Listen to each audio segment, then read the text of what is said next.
그 음성 들려오네.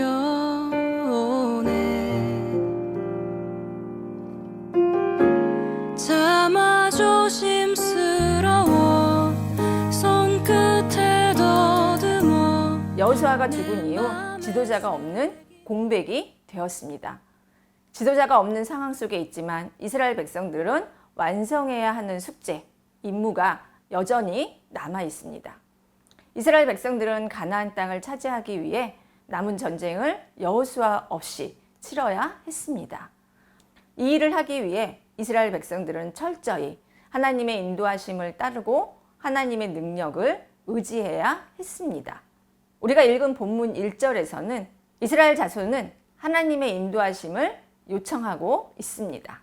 우리 가운데 누가 먼저 올라가서 가나안 족속과 싸워야 합니까? 라고 묻습니다. 지도자가 죽자 혼란과 불안 속에 있는 이스라엘 백성들은 하나님께 나아갔고 하나님의 뜻을 물었습니다. 그렇습니다. 불안할수록 저와 우리 성도님들도 하나님의 인도하심을 구하고자 하나님께 나아가시기를 바랍니다.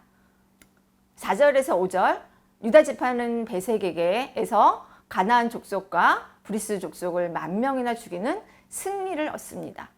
이렇게 유다 지파가 거둔 승리의 원천은 바로 하나님이십니다. 하나님이 가나안 족속과 브리스 족속을 그들의 손에 넘겨주신 결과입니다. 그렇다면 전쟁을 치른 후에도 하나님의 뜻대로 행해져야 한다는 것입니다. 하나님의 뜻은 적을 진멸하는 것이었습니다. 그런데 오히려 이방인의 문화에 동화된 것입니다. 8절의 유다는 예루살렘도 점령하여 거주민을 모두 죽이고 성을 불살랐습니다.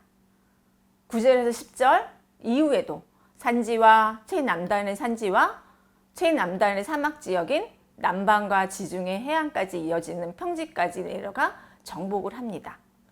3명의 적장 세세와 아이만의 주민들은 모두 심판의 대상이라는 것을 보여주고 있습니다. 유다는 하나님의 인도하심을 따라 이를 수행하고 있습니다. 순종할 때 하나님의 능력을 경험할 수 있습니다.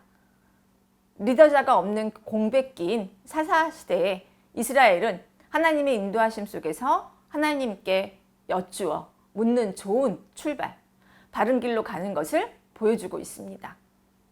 하나님은 여기에서 분명하게 승리를 보장해 주었습니다. 이스라엘 백성은 가나안 땅에서 한 명의 지도자나 왕을 따르는 것이 아니라 하나님만을 의지하고 하나님의 말씀을 전적으로 신뢰하는 삶을 살아야만 했습니다. 그럼에도 불구하고 유다 지파는 2번의 굽은 길로 가면서 불안한 출발을 하기도 합니다. 그러나 하나님의 은혜로 승리를 하였습니다. 이처럼 우리 성도님들도 하나님의 인도함을 구하면서 하나님의 약속을 믿고 나아가시기를 바랍니다. 하나님의 은혜와 승리 속에서 평안과 기쁨을 누리는 우리 성도님들이 되시기를 바랍니다. 요한복음 16장 33절, 예수님은 세상에서 너희가 환난을 당하나 담대하라. 내가 세상을 이기었노라. 우리 성도님들 하나님의 인도함을 구하고 하나님의 약속을 받았지만 나도 모르게 나의 모습은 순종의 길, 믿음의 길이 아닌 굽은 길로 가고 있지는 않으신지요.